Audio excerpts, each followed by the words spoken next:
Hi there, future cube masters. Will Smith here, and let's talk Rubik's Cube. This little puzzle has been puzzling people since 1974.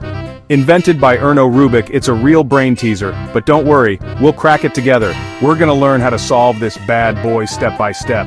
It's like a dance, you gotta learn the moves, but once you got it, it's pure magic. So, are you ready? Let's get twistin'.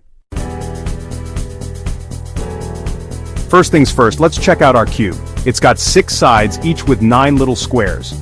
These squares are called cubies. Now hold your cube with the white centerpiece facing up. This is our starting point. You can twist each side, but the goal is to get all the colors back together on each side. The key is learning the basic moves. We'll use letters to show these moves.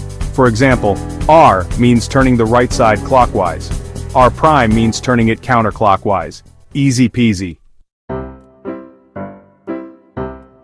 Alright, let's start solving. Our first mission, the white cross. We want to get all the white edge pieces connected to the white center. Look for a white edge piece. Now use those basic moves we learned to bring it to the top layer.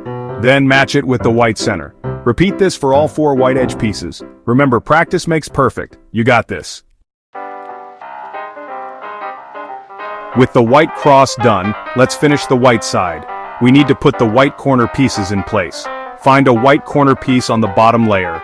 Turn the bottom layer until that corner is right below its matching color on the top layer.